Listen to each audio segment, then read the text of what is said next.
بسم اللہ الرحمن الرحیم۔ السلام علیکم۔ آرٹیکل نمبر 18 قانون شہادت 1984۔ واقعات تنقید طلب اور واقعات متعلقہ کے بارے میں شہادت دی جا سکتی ہے۔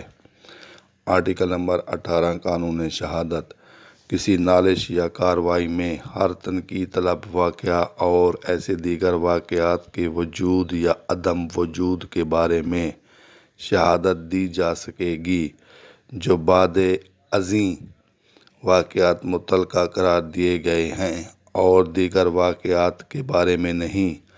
واقعہ کے معنی وقوع، حادثہ۔ واقعات تنقید طلب کے معنی ایسا کوئی امر جس میں چھان بین، سوال جواب یا تحقیق کی ضرورت ہو۔ امر کے معنی کوئی کام کرنے کی ہدایت، حکم، فرمان۔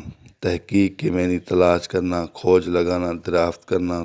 تنقیح کے معنی تحقیق و تلاش، چھان بین، صحیح اور غلط کا کھوج لگانا، تحقیقات کرنا، تفتیش کرنا۔ نالش کے معنی استغاثہ، فریاد۔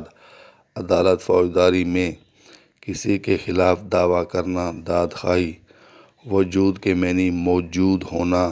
عدم وجود کے معنی کسی کا موجود نہ ہونا۔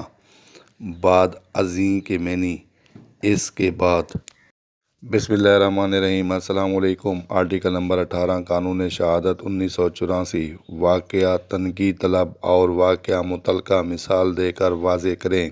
آرٹیکل نمبر 18 قانون شہادت قتل کی صورت میں قتل واقعہ متعلقہ ہے، جبکہ قتل کیوں ہوا واقعہ تنقید طلب ہے۔ ایک آدمی نے کچھ سنا یا دیکھا ایک واقعہ ہے۔ واقعہ تنقید طلب کے معنی ایسا کوئی امر جس میں چھان بین، سوال جواب یا تحقیق کی ضرورت ہو۔ تحقیق کے معنی تلاش، چھان بین، سوال جواب کرنا، کھوج لگانا۔ تنقیح کے معنی صحیح و غلط کا کھوج لگانا۔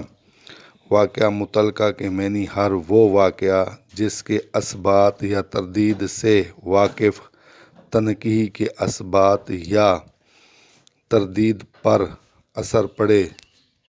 اثبات کے معنی ثبوت، دلیل۔ تردید کے معنی رد، توڑ، جواب، کاٹ دینا۔ متعلقہ کے معنی تعلق رکھنے والا، وابستہ، مذکورہ۔ واقعہ تنقیحی کے معنی مقدمہ جس میں ہر پہلو پر بحث ہو اور اس سے کوئی نتیجہ نکلتا ہو۔ واقعہ کے معنی سانحہ، وقوع، حادثہ۔ امر کے معنی حکم۔